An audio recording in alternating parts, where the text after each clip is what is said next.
Mga katomgots, welcome to Tito Mike's Kitchen! Malapit na ang Pasko! So, since malapit ang Pasko, eto, maiba naman tayo. Lagyan natin ng gulay ang ating mga menu para hindi puro karne. Let's go! Ayan. Ginasa ko na guys, hindi pa na nakapindot. Ano ba yan? Ang sibuyas at bawang. Ayun. So, ano ba ang diferensya? Bakit tinawag pang lumpiang sariwa sa lumpiang ubod? Yung ubod, syempre, may ingredients niya. Si ubod ng niyog or buko. Ito namang lumpiang sariwa or lumpiang gulay, which is walang ubod. So, makikita niyo mamaya mga recipe. Ingredients. Madali lang naman. Okay, pagkatapos niyan, lalagay na natin yung pampalasa like this one. I put giniling. Yung giniling na to, this is baka. Wala kasi kaming sa ref na lumpia na giniling na baboy, so pwede na itong baka. Then after nun, yung manok. Actually, pwede nyo tanggalin lahat ng karne na yan. As in pure gulay lang, pwede na yun. No? So, yan. Since meron kaming tawag dito, batang kasama dito sa bahay, so uunti-untiin namin sila. Maganda tong stepping stone. Wow! Para kumain sila ng gulay. Sarap po yan ito. One of my favorite na naman. Nag-crave lang talaga ako. And then, lagay natin ang okay na yan, no? We put the carrots. Yan. Halo.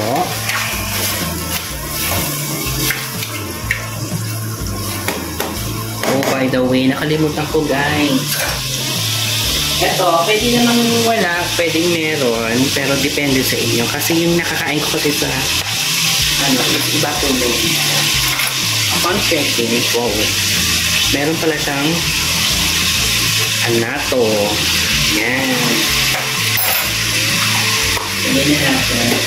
Makalimutan ko na naman. Ayan. Ganun. O, diba? Mukha siyang masarap. And then, we'll put the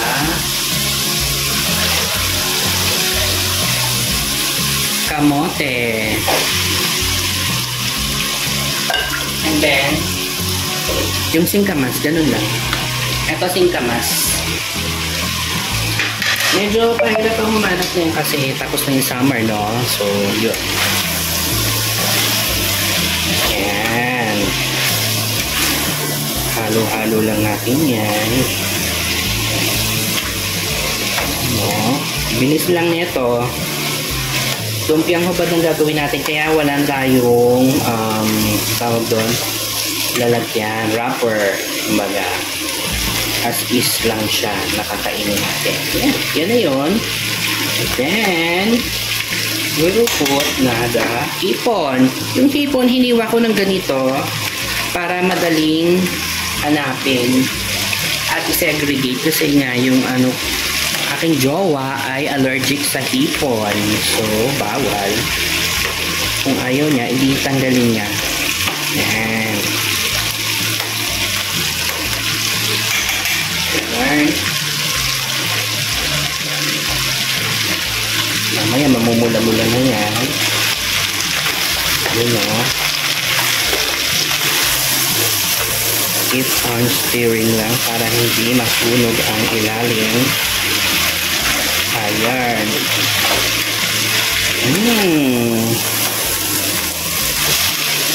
Sarap nito. Ewan ko ba? Then after that, itong bagu beans. Ang ganito. Ganyan lang natin.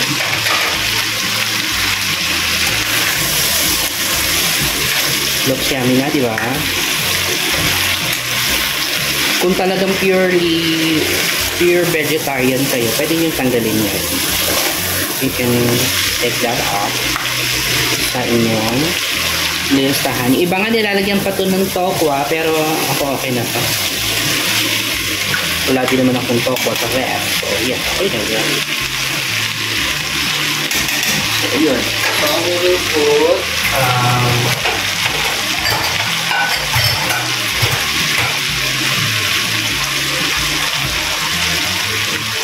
half a cup ng water para lang pakuluin natin siya ng konti. Pati yung mga nanikit sa ilalim ay makayod natin mamaya. Ano? So, yan. So, do not overcook. We'll put nada, paminta. Ayun. And then, we will put, instead of asin, I will use patis. Konting patis yan. Yan. And then, konting bitchin. 1, 2, 3. Ganun lang. And then, mix it up. Yan. Mamaya makikita niyo yung kanyang tsura.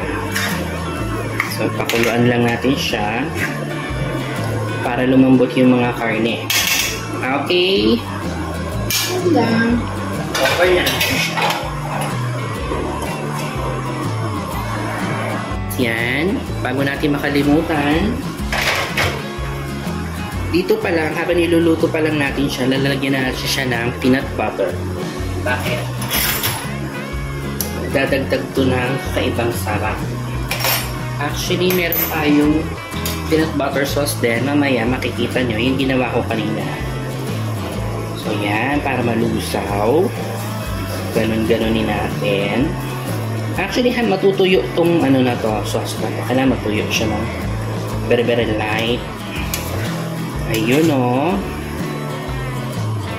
Natin. Yan. Masarap. Diba? Hindi siya kare-kare, ha? Yes. Lumpiang sariwa. Lumpiang sariwa.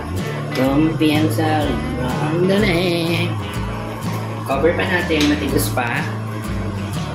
Okay. Gulay. Gagawa tayo ng sauce. So, ito, sa pan, maglalagay tayo ng, tansya ko lang to, ha, 1 cup ng water. That's enough for this video. So, habang may yun, apoy na sobrang pangalan ng sobrang ina, 1, 2, and 3. At yung kutsara, ano pangalan yan? Sugar, brown sugar. Tapos yan, tapos toyo. Lagyan natin ng konting toyo. Pang kulay. Tansya ko dito mga dalawang kutsara. Ito 3. So since hindi naman ako talaga sa measure when it comes to cooking, ito mga 1 kutsara. Yan. Cornstarch. So, gagawin natin sa halo-halo na natin siya. Diretso. Hanggang sa kumulo. Yan.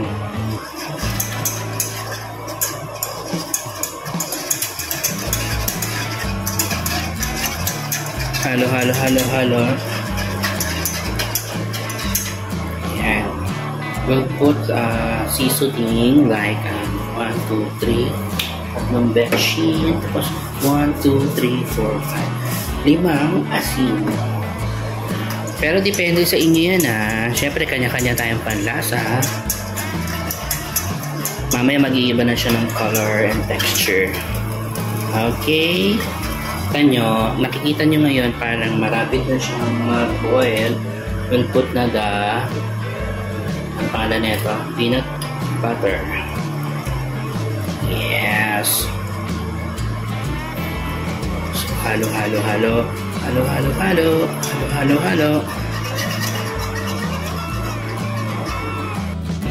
Ready na.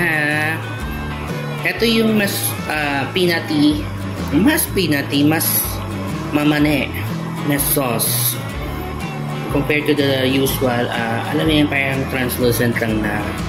Ito, sobrang creamy niya dahil ito sa mane, peanut butter.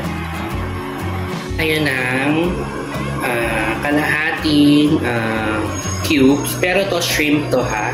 Dinuro ko na para mabilis siyang kumalo. Tapos konting asin pa kasi medyo matamam. Yan, konti.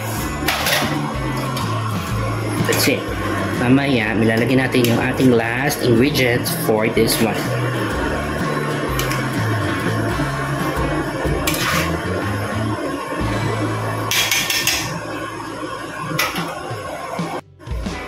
Okay. Mukhang malambot na yun. Malambot na actually. Konti lang ng sugar. Konti lang. Ganun lang. And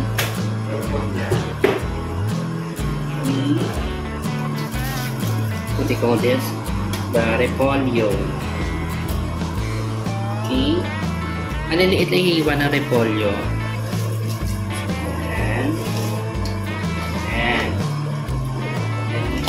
Natin siya.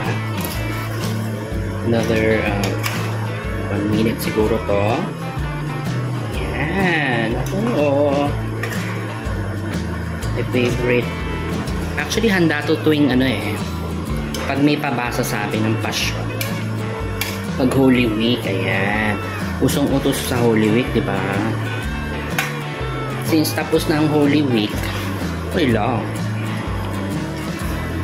Sarap naman to kahit anong okasyon. Nag-crave lang talaga ako eh. Yan. Konting kulo na lang. Okay na yan.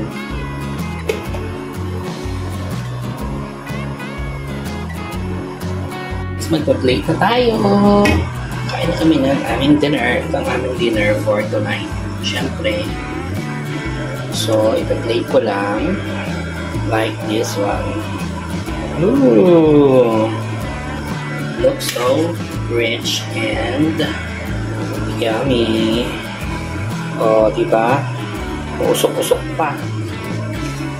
Sangka pa. Oh. Sarap. Tsura pala. Lagyan natin ng konting sauce na meron siya. Yan. Sauce yun galing dun sa and then we're going to pour in yung totoong sauce niya na ginawa natin. Ooh, sheesh. Amazing. Wow. And then lagyan natin ng toppings na mani. Ching ching ching ching ching. Ayun. Looks so yummy, gosh. Kain tayo, guys. May lumpiang hubad. Lumpiang sariwa or lumpiang hubad. Here you go!